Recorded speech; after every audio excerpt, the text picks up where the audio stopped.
이번에도 어떤 반등이란 거를 좀 기대하려면 고금리가 이렇게 얼마나 지속됐냐에 달렸다고 좀 생각이 되거든요. 그러니까 고금리가 생각보다 오래 지속되면 그만큼 반등의 시기도 좀 늦어질 것 같다. 전세가 떨어지면은 정말 높은 확률로 집값도 어쩔 수 없이 후행해서 떨어진다고 생각을 합니다. 부동산을 공부할 결심을 쓰신 배문성 채권 애널리스트 모셨습니다. 마침내 찾아온 붕괴의 시간, 그다음에 금리와 인플레이션, 뭐 이런 어쨌든 채권적 시각에서 부동산 시장을 분석했습니다. 그래서 상당히 화제가 됐어요. 이게 시각이 좀 다른 시각에서 했는데 또 마침 또 우리 집값의 폭락 뭐 이런 걸 정확하게 예측을 하셨습니다. 인사 좀 해주시죠.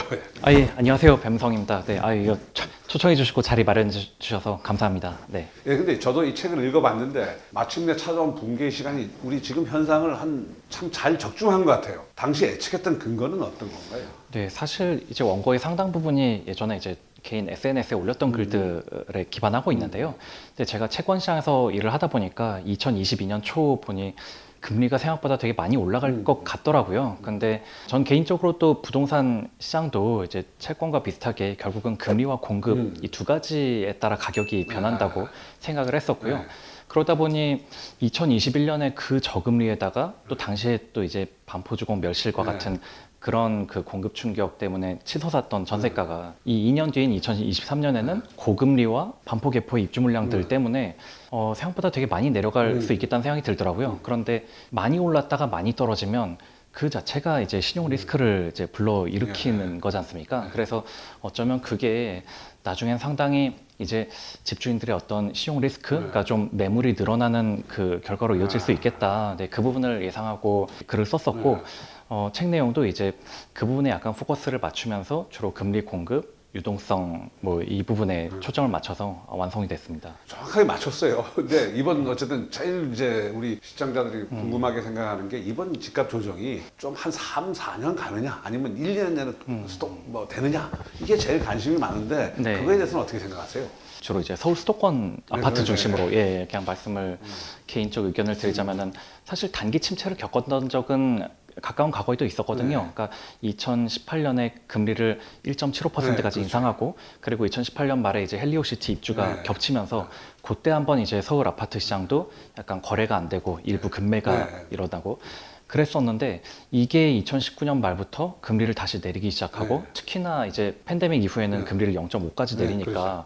바로 다시 이거를 딛고 그냥 반등을 이제 세게 했거든요.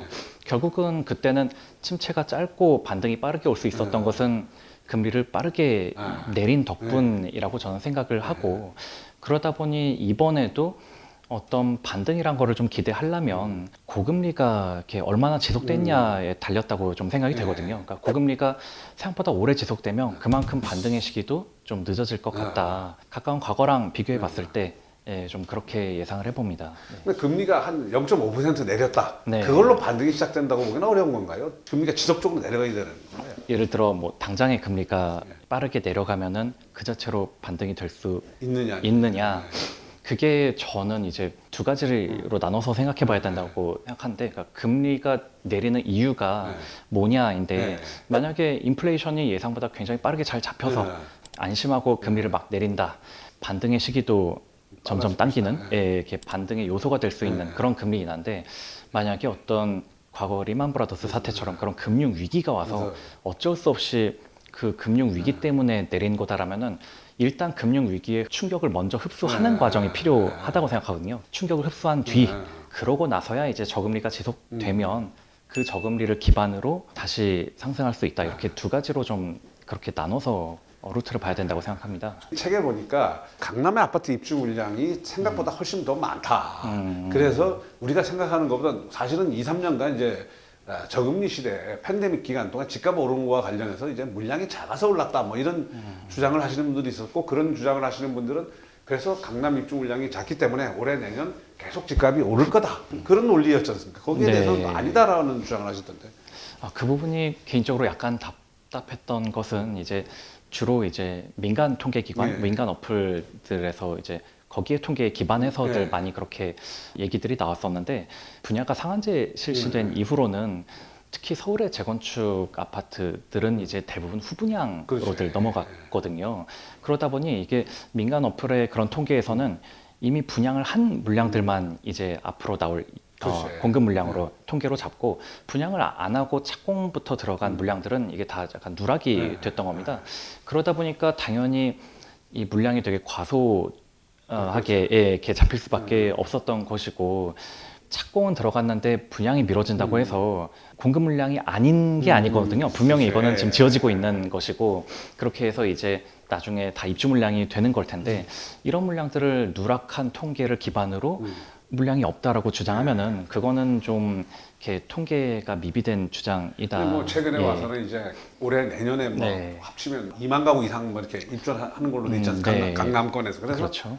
상당히 이제 침체가 장기화될 거라는 주장이 많이 나오고 있습니다. 네. 최근에 어떻게 보면 일부 지역에서는 특히 송도 뭐 이런 데서는 한 4, 50% 검단 같은 급매물이 나오지 않습니까? 네. 뭐 한 4, 50% 떨어졌다. 이러면 지금 사도 되는 거 아닌가요? 저도 그 부분을 개인적으로 이제 말씀해주신 딱 송도 검단 이런 데가 집값이 한 40% 이렇게 떨어졌다라길래 접근해 봐도 되는 거 아닐까라고 봤는데 문제는 전세가도 너무 많이 떨어져서 이 갭이 그러니까 즉 전세가율이라는 게 전혀 안 높아지는 그렇죠. 상황이었더라고요. 그렇다면 이거는 지금 여전히 갭이 이 정도로 유지되는 그런 상황이라면 조바심을 낼 필요가 있나? 만약에 갭이 굉장히 적은 수준으로 집값만 떨어지고 전세가는 뭐 그대로다라면은 임대만 할 필요 없이 매매를 생각해봐도 되겠다라고 개인적으로 생각을 하는데 전세가가 이제 너무 많이 떨어지다 보니까 그 부분 감안하면은 급하게 생각할 필요는 그럼 전세가와 매매가가 거의 동행한다고 보시는 건가요? 아니면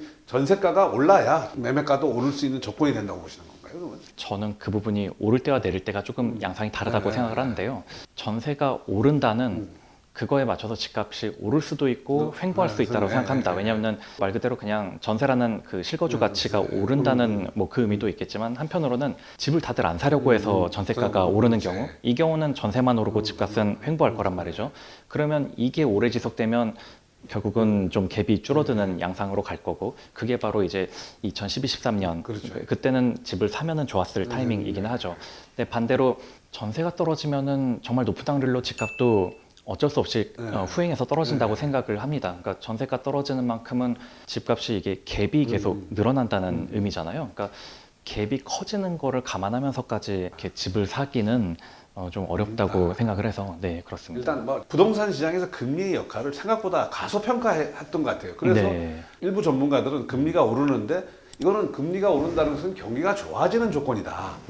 그 증거이기 때문에 금리가 올라도 집값은 계속 오른다고 해서 작년에 계속 집값이 오른다는 주장을 하신 분들도 있어요. 그리고 네. 우리가 보면 금리와 집값의 어떤 상관관계에 대해서는 어떻게 봐야 되나요, 이게? 금리를 어쨌든 경제학 교과서에서도 성장과 인플레에 예. 따라 정해진다라고 얘기를 하거든요. 예. 말씀 주신 과거 사례는 이제 그 성장이 워낙 좋았던 시절, 그러니까 우리나라의 2010년 이전은 중국 덕분에 굉장히 고성장했었던 시기다 보니까 또 하나 추가로 생각해야 될 부분은 그때는 금리를 3%에서 5.25%까지 천천히 올렸다는 거죠. 그러니까 아예 출발점 자체가 3%부터 시작을 했는데 지금은 0.5라는 너무 낮은 데에서부터 이제 3.5까지 급격하게 올리다 보니까 낮은 데부터 올리면 그 충격이 훨씬 더 심해지거든요.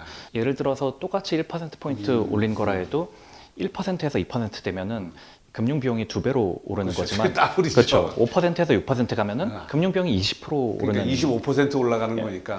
예, 한 20% 예, 오르는 셈이 되니까 이거는 그 저 밑에서부터 올리는 게 훨씬 더 충격이 크니까 이번엔 그것도 좀 다른 부분이라고 생각이 되고요.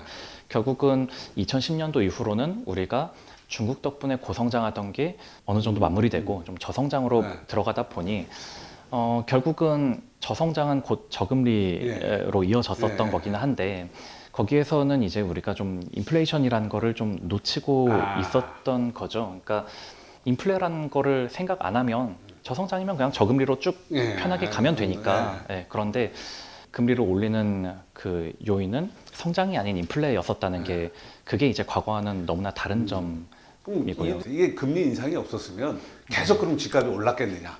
그래서 뭐 일부에서는 뭐 강남에 뭐 평당 1억 지금 뭐 됐으니까 그 당시에 뭐 평당 뭐 2억, 3억 금리가 많이 오르지 않았으면 가정이긴 하지만 네. 소득 대비해서 너무 집값이 오르는 거다라는 주장도 있더라고요. 그래서 금리가 예. 이렇게 안 올랐어도 집값이 조정받았던 거 아니냐, 받아야 될 시기가 된 거 아니냐라는 주장도 있더라고요. 그건 어떻게 보세요? 기준금리가 0.5% 네. 수준에서 만약에 그냥 유지가 네, 됐다라고 하면은 소득이 집값을 네, 좌우하는 그렇죠. 영역으로 네. 들어가는 거죠. 금리를 안 올렸어도 조정이 됐을 것이다 네. 라면은 그거는 소득 대비 집값이 너무 높아서 이게 네. 아무리 저금리라도 네. 이 소득으로는 지속 불가능한 네. 집값이다 라면은 자연스럽게 떨어지긴 했을 텐데 네. 횡보하면서 점진적으로 떨어지는 텐데 정도로, 금리가 갑자기 오르면서 금리 충격으로 집값이 그러니까 왜냐하면은 결국은 떨어진다는 것은 못 버텼을 때 네. 매물을 내놓은 네. 거지 않습니까? 근데 금리가 낮다면 버티는 그치. 힘도 강하니까 아무래도 떨어져도 덜 심각했겠죠. 예. 근데 지금 보면 이번에 금리가 이제 급격히 오른 게 물론 지금 뭐 뱅크런 사태도 예측할 수 없지만 우크라이나 전쟁이라는 그다음에 미중 갈등 그런 것 때문에 어떻게 보면 다시 찾아온 고금리 내지는 뭐 중금리 시대라고 할까요? 앞으로의 금리 전망을 어떻게 봐야 되나 이거? 좀 더 중장기적으로 네.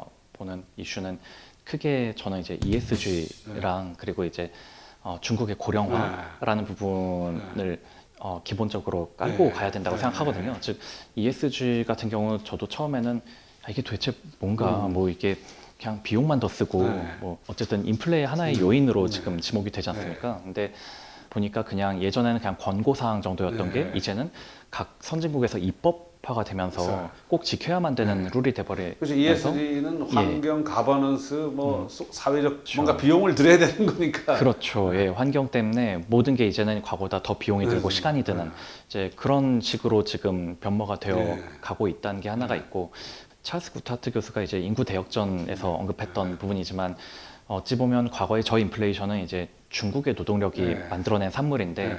이 중국의 노동력이 고령화될수록 네. 이제 과거 같은 이제 디플레 압력은 기대하기가 힘들다. 이 부분은 상당히 좀 동의가 되는 부분이거든요. 그래서 이 두 가지를 감안하면 오히려 그 과거의 저금리를 굉장히 오랫동안 유지할 수 있었던 게 오히려 그게 조금 특수한 상황이 아닌가. 그거보다는 조금 더 높은 수준을 예상하고서 금리에 대한 전망을 좀 해야 되지 않나 그렇게 생각합니다. 그러니까 금리 변동기니까 사실은 이제 부동산에 충격이 되지만 금리가 네. 어느 정도 뭐 적응이 되면 또 부동산도 시장도 적응하지 않을까요? 그렇죠. 그때부터는 뭐 진짜 소득과 공급이라는 좀 더 그쪽 요인이 중요해지겠죠. 예.